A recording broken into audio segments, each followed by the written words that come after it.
Lagi dengan saya Herbas Channel.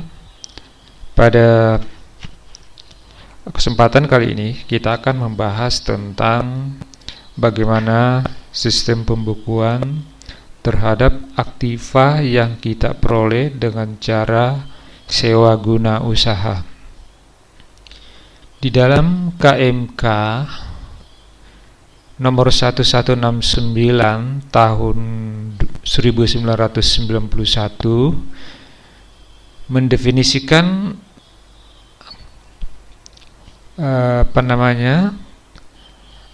aktiva sewa guna usaha itu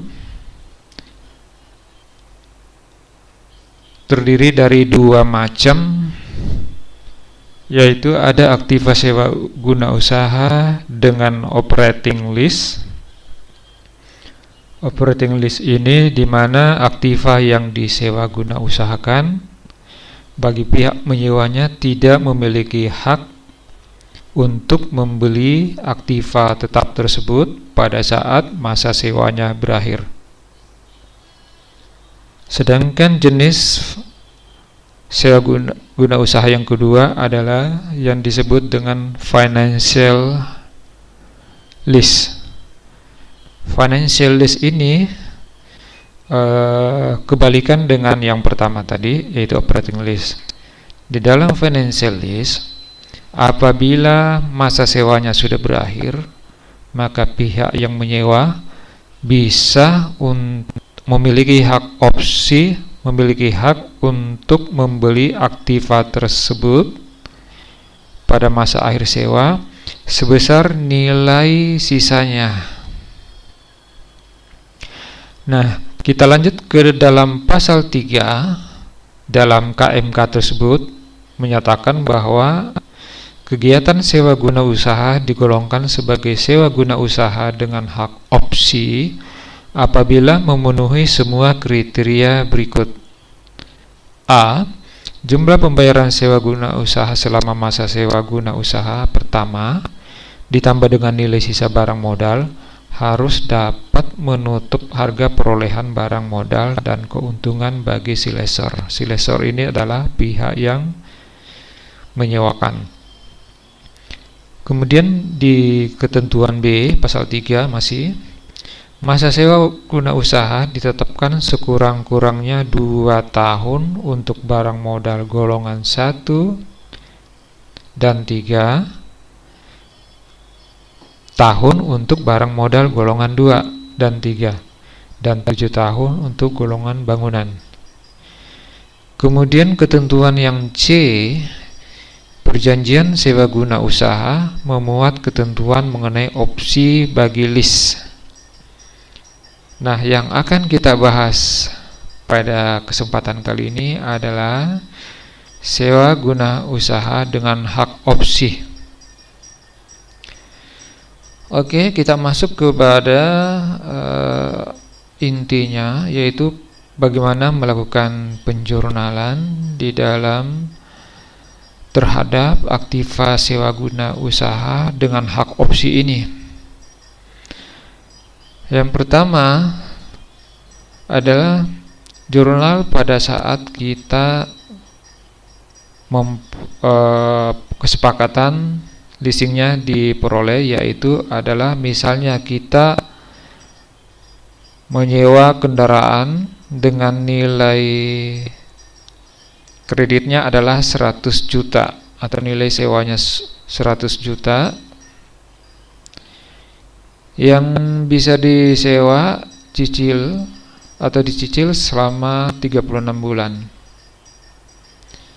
Misalnya nilai sewanya adalah 100 juta, maka sebulannya dicicil sebesar 3.226.719,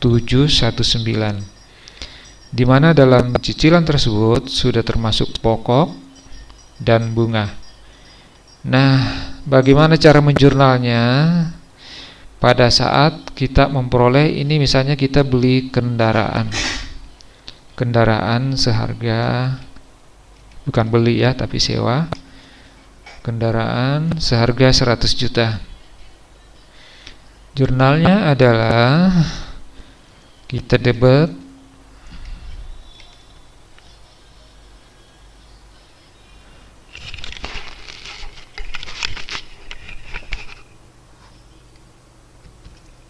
kendaraan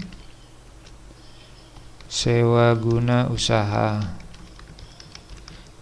Kendaraan ditambahkan kata sewa guna usaha karena di dalam ketentuan standar akuntansi Indonesia harus dipisahkan antara aktiva tetap yang diperoleh dengan cara biasa dengan aktiva yang diperoleh dengan secara leasing atau secara sewa guna usaha.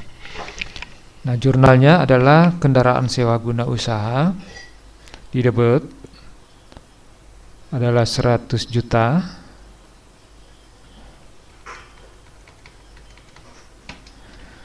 Dan kreditnya adalah,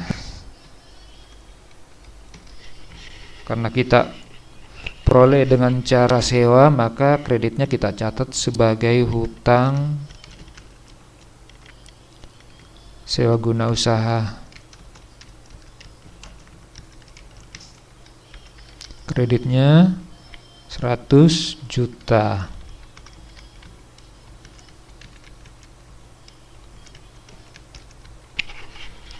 Nah, seperti itu jurnalnya pada saat kita membukukan aktiva sewa guna usaha untuk pertama kali. Ini adalah saat perolehan aktiva tetap sewa guna usaha.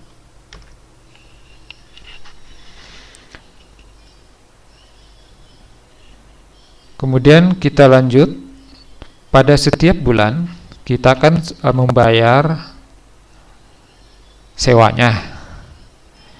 Nah, bagaimana cara menjurnalnya? Saat pembayaran sewa setiap bulan.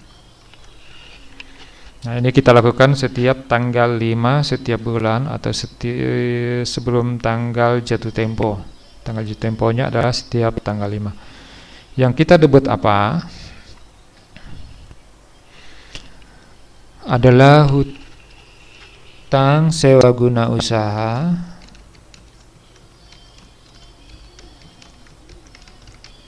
dan yang kita kredit adalah satu lagi debitnya, maaf, beban bunga, dan kreditnya adalah kas atau bank. Misalnya kita nih pada tanggal 5 November kita lakukan pembayaran sewa. Pokoknya adalah 2393, kemudian bunga 833 dan kas atau bank yang keluar 3.226.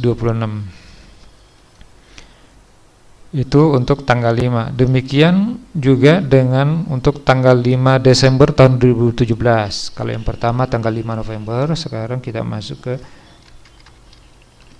tanggal 5 Desember tahun 2017, jurnalnya tetap sama, hanya angkanya disesuaikan.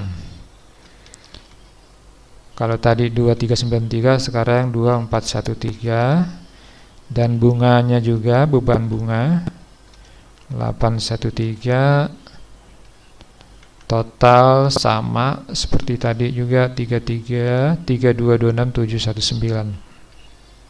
Nah, jurnal inilah yang dilakukan setiap bulan sampai masa sewa berakhir selama 36 bulan. Lalu jurnal apa lagi yang timbul kemudian? Yaitu jurnal pada saat tutup buku. Jurnalnya seperti apa? Saat tutup buku tahunan. Misalnya periode akuntansinya adalah 1 Januari sampai 31 Desember. Berarti tutup bukunya dilakukan pada tanggal 31 Desember. Untuk tahun 2017 sudah berakhir. Yang perlu kita jurnal pada saat ini adalah memisahkan antara hutang sewa guna usaha yang jangka panjang dan sewa guna usaha yang akan jatuh tempo dalam 1 tahun. Sehingga di sini kita buat jurnal.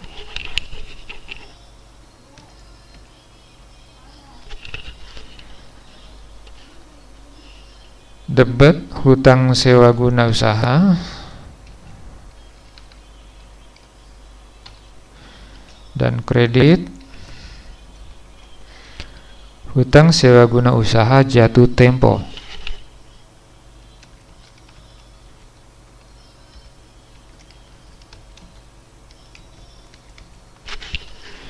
Jumlahnya berapa? Yang jatuh tempo itu adalah, yang dimaksud dengan jatuh tempo adalah hutang yang harus dibayar dalam periode 1 tahun berikutnya. Jadi kalau kita di sini berada di 31 Desember tahun 2017, maka yang akan jatuh tempo pada tahun 2018 adalah kita hitung pokoknya saja. Kalau kita sort ke bawah,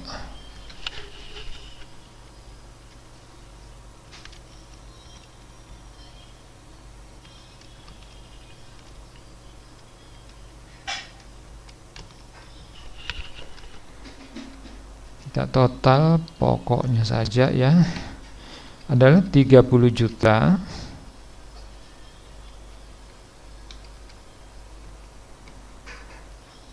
Dan jatuh tempo adalah 30 juta. Nah, dengan adanya jurnal ini sebenarnya disebut dengan jurnal reklasifikasi saat tutup buku tahun. Artinya yang jangka panjang itu direklas ke jatuh tempo, sehingga posisinya di dalam neraca nih.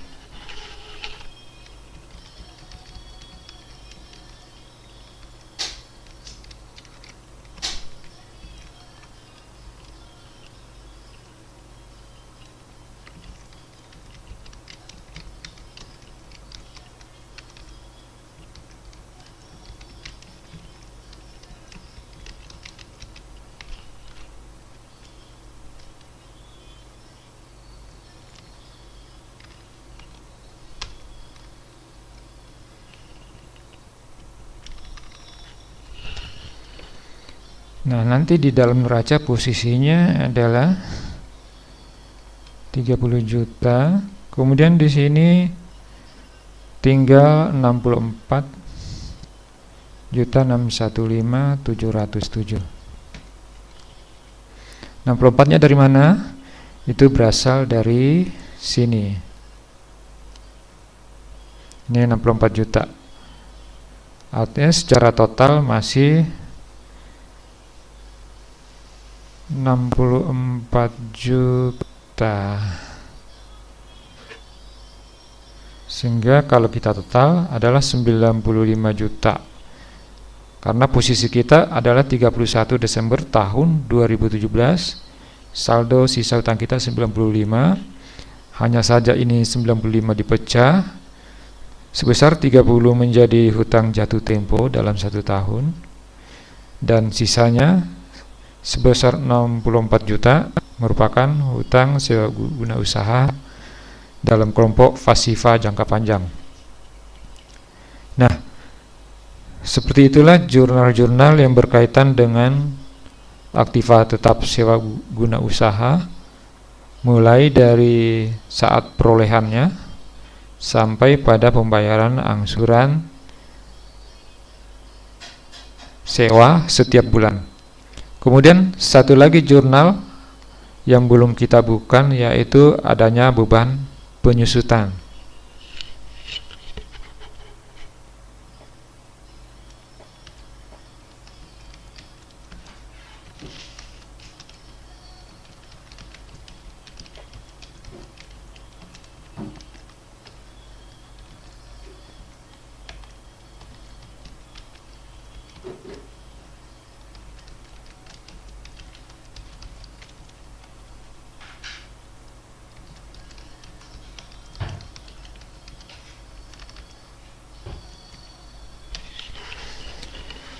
Aktiva tetap kendaraan akan disusutkan selama masa manfaat. Sebenarnya kalau aktiva tetap kendaraan ini boleh kita susutkan selama sesuai dengan ketentuan pajak adalah 8 tahun dengan garis lurus. Namun kebanyakan perusahaan menghitung beban penyusutan selama masa sewa. Jadi kalau kebijakan perusahaan menetapkan selama masa sewa, itu berarti disusutkan hanya untuk selama 3 tahun. Nah, berapa penyusutan untuk tahun 2017 jika masa manfaatnya dikatakan 3 tahun? Itu berarti 2 bulan selama tahun 2017 per total masa manfaat yaitu 36 bulan. Berarti 2 per 36 dikali dengan harga perolehannya yaitu 100 juta. Asumsinya tidak ada nilai buku, maka beban penyusutan untuk tahun 2017 dikali dengan 100 juta. Muncul beban penyusutan sebesar 5.556 untuk tahun 2017 atau saat tutup buku. Nah, sampai di situ jurnalnya, artinya jurnal-jurnal yang muncul sehubungan dengan perolehan aktiva tetap sewa guna usaha adalah jurnal pada saat kita mendapatkan aktiva tetap tersebut pertama kali, yaitu sewa guna usaha 100 juta. Kemudian setiap bulannya juga kita melakukan jurnal untuk mencatat pembayaran cicilan pokok beserta bunganya. Lalu kemudian pada setiap tahun juga kita melakukan perhitungan beban penyusutan. Perlu diingatkan bahwa untuk menghitung beban penyusutan itu bisa dilakukan setiap bulan. Tetapi di sini kita contohkan saja, kita ambil pada akhir tahun saja beban penyusutannya, yaitu untuk 2 bulan karena kita perolehnya pada bulan November, berarti masa penyusutannya adalah November dan Desember. Sehingga beban penyusutannya muncul sebesar 5.500. Nah, itulah seluruh jurnal-jurnal yang harus kita lakukan terhadap aktiva tetap sewa guna usaha. Lalu langkah apa lagi yang harus kita lakukan pada tutup buku? Yaitu ada yang disebut dengan koreksi fiskal. Koreksi fiskal ini muncul karena adanya perbedaan perlakuan antara sistem perpajakan dengan di perusahaan. Kalau di perusahaan, aktiva tetap yang diperoleh boleh disusutkan, sedangkan menurut ketentuan di dalam PMK 1169 ini 1169, aktiva tetap yang diperoleh dengan guna usaha opsi tidak boleh disusutkan. Oleh karena itu, penyusutan ini nanti kita akan buat yang disebut dengan koreksi positif. Koreksi positif terhadap beban penyusutan, artinya beban penyusutan itu bersifat menambah penghasilan kena pajak. Lalu kemudian masalah yang lain lagi adalah masalah beban bunga. Secara akuntansi, beban bunga kita sudah bukukan di atas, yaitu beban bunga. Namun secara fiskal, secara pajak di dalam peraturan 1169 ini boleh kita tidak bebankan ke dalam biaya, artinya bisa dikoreksi negatif. Nah, kalau koreksi negatif bersifat adalah mengurangi penghasilan kena pajak, sehingga PPh atas penghasilan dalam tahun berjalan akan berkurang dengan adanya koreksi negatif ini. Namun tentang bagaimana melakukan koreksi fiskal akan kita bahas pada pembahasan berikutnya. Demikian pemaparan kali ini mengenai jurnal-jurnal yang berkaitan dengan aktiva tetap sewa guna usaha. Sampai jumpa pada pembahasan saya berikutnya, yaitu mengenai bagaimana melakukan koreksi fiskal khususnya terhadap aktiva tetap yang diperoleh dengan cara sewa guna usaha dengan hak opsi. Demikian pertemuan kita kali ini. Sampai jumpa pada pertemuan berikutnya dan jangan lupa subscribe teman-teman. Demikian, assalamualaikum warahmatullahi wabarakatuh.